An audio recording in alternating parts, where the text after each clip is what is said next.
Hello everyone, this is Defense Politics Asia, and this is the Frontline Changes report for the past 24 hours for the 9th of March for the day of 1110. And the Russian counter-offensive or offensive at the Kursk front continues, and there is also major updates at in the rest of the Ukraine war. So we're going to start off with the Kursk front, and after yesterday's Frontline Changes report, this is the newest frontline changes. As you can see, massive frontline changes. Despite yesterday has already a lot, this time round is even bigger. The total area I calculated is 88.05 square kilometers of changes. So no, this is massive. This is we haven't seen such a big collapse since I think the Pokrov front, I think. So anyway, we're going to start off with this side first, over on this northern flank. Well, I don't even know where to start. It's so big. Okay, so over the Lebedevka region, Russian forces have, according to Ukrainian mapping, taken the rest of Lebedevka. So this is based on Ukrainian mapping. However, Russian claims extended even further. They say that the areas around Loknia has been taken, including Nikorsky. So all of these areas, according to the Russian mapping, have been claimed to be under Russian control. This is not corroborated just yet. And just across this area here, the Russian forces also seems to have taken a lot of grounds all the way reaching to Kubatkin. Along the way, similarly have captured Ivashkovsky as well as Pravda.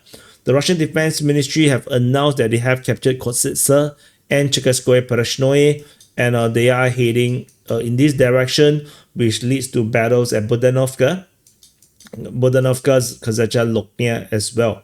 So there's some battles around here.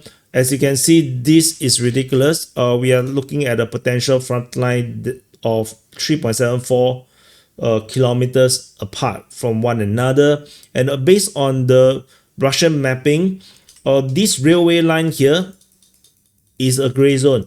Potentially, the Russians have already linked up from both sides. They seems to have already closed up this gap. According to some mappings, they have already declared that the entire northern area here is already an encirclement. So they map it like this. They draw it in this way. Tentatively, we are going for the more conservative route. So we are not going to map it like this. The Deep State UA have not updated their map as per this recording. So I wonder what the Ukrainians think. I think they are now struggling to decide how do they supposed to map, how to show, what to show to the public. I think they are now struggling with that. So very crazy frontline changes around here. In north of this location, at Malaya Loknia, Russian forces has raised the flag in Malaya Loknia, and in two different places, confirming the Russians' full capture of Malaya Loknia, and everything, all the railway line leading all the way down has been all taken by the Russian forces. This is all now confirmed to be under Russian control. The south of this region here, this area is Russian claim.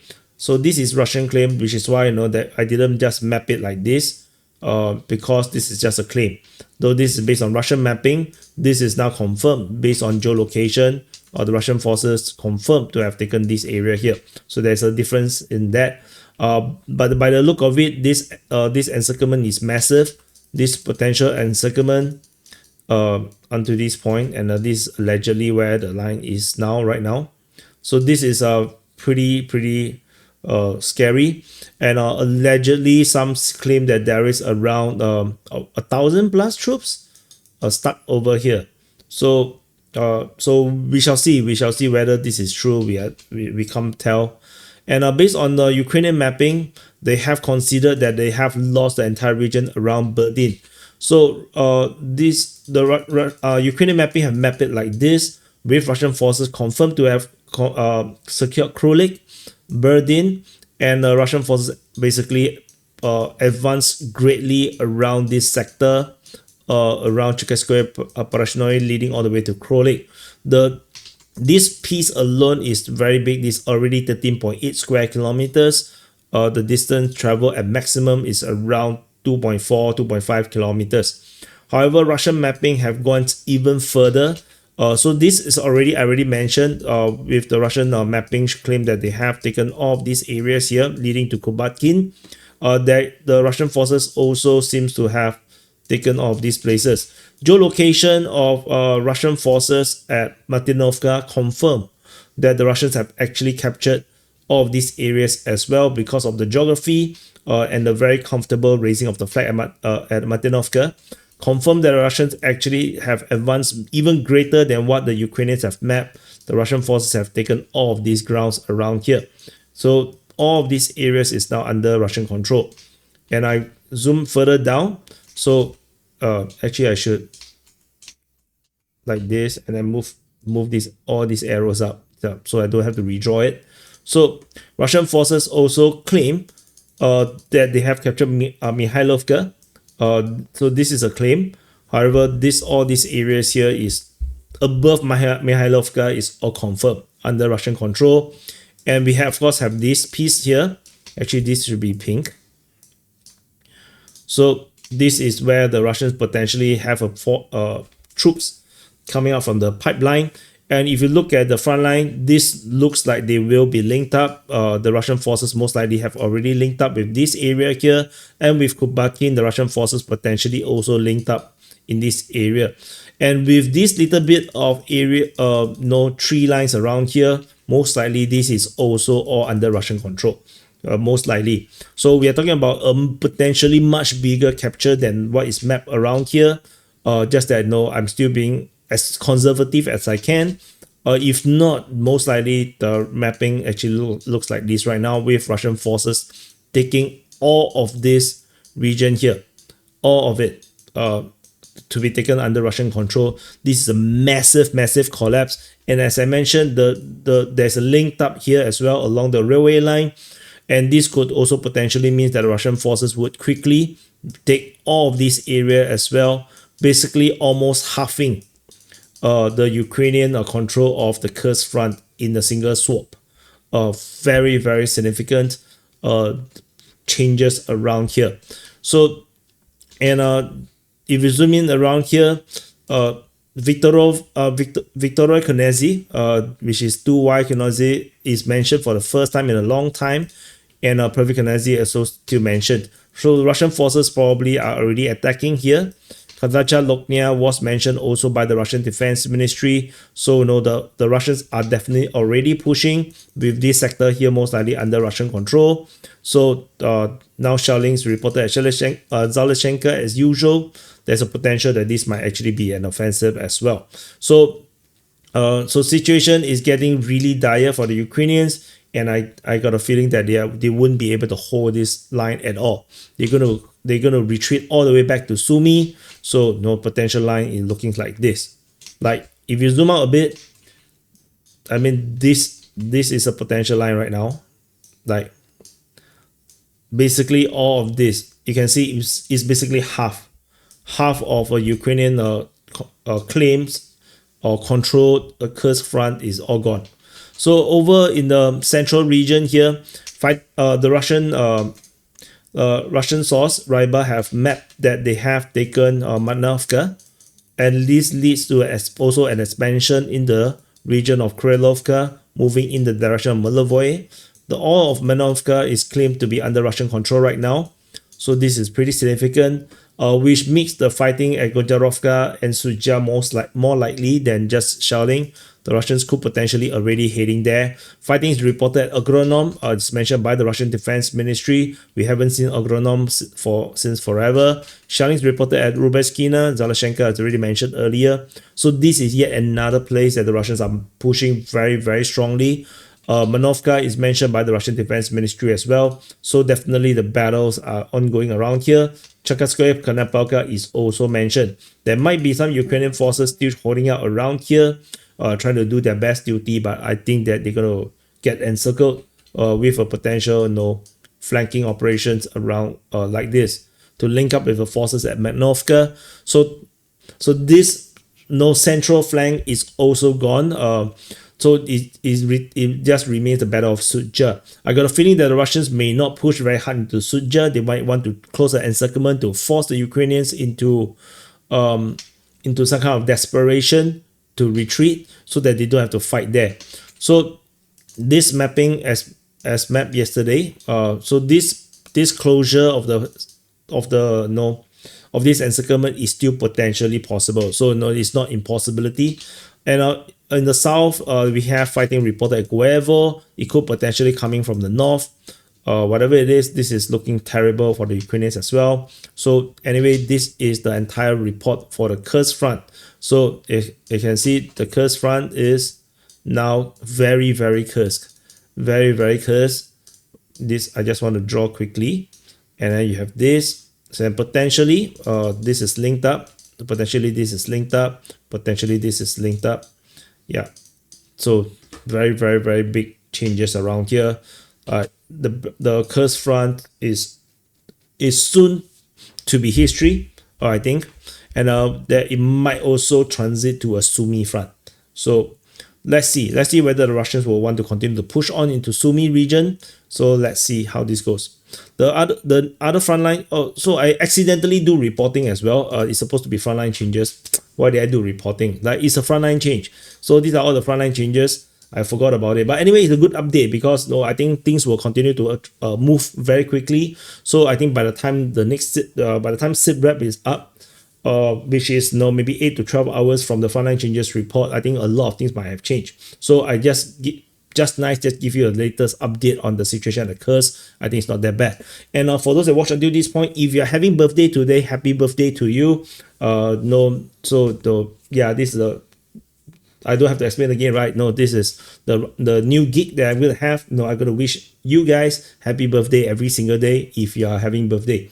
So, over at the next frontline change is over at Verkhovno-Kanyamske, over at the Sivers front. In this region here, in the north of Verkhovno-Kanyamske, Russian forces have been geolocated. In the north of Verkhovno-Kanyamske, this leads to some major frontline advances around here. So this could potentially be a major offensive, a new major offensive with the distance traveled around 1.9 kilometers. So Russian forces taking a lot of grounds in the north of Verkhovno-Kanyamske, potentially a flanking movement, hitting to the rear of Verkhovno-Kanyamske. Then they can actually squeeze them from the front.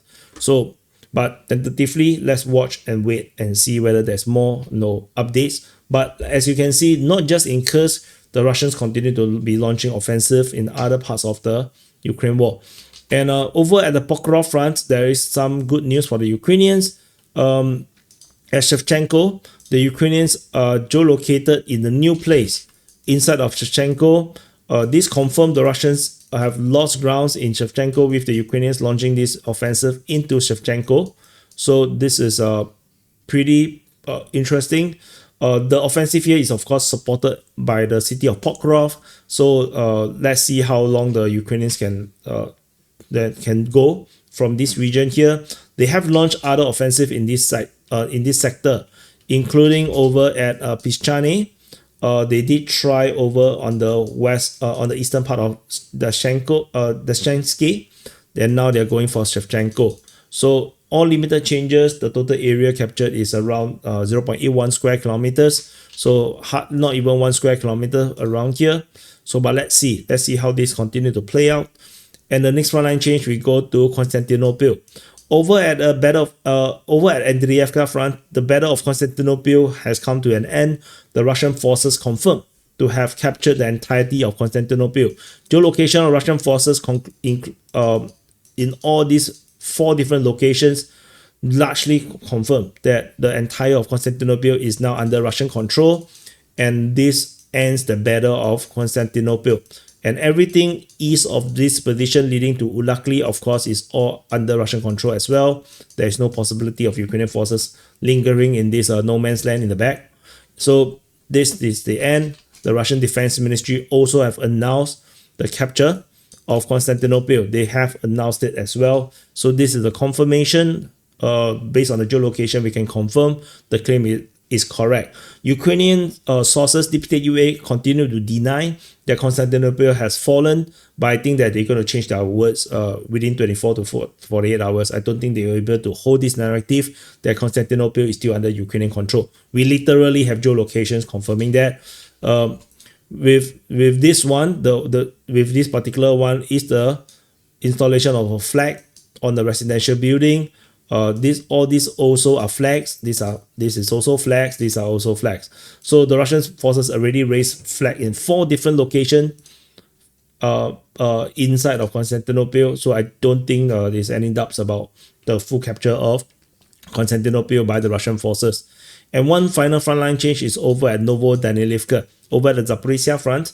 So Novodanilivka over here. So this is Novodanilivka is here. This is Robotine. Russian forces has been geolocated in between these 2 towns, and this leads to the frontline change around here. So zooming in, Russian forces is launching an attack along this tree line, and given the fact that the footage is coming from an FPV drone, shows that the Ukrainians are unlikely to be along the tree line. So this area here should be under Russian control right now. So and the advance is around 1 kilometers deep. So that's about it. And so let's do some calculation, and do press the like button, subscribe, especially if this is the main channel. We are trying to go for 100k subscribers, so do support. If you have not subscribed, subscribe. If you are subscribed, check. Because sometimes YouTube will actually unsubscribe you without you knowing.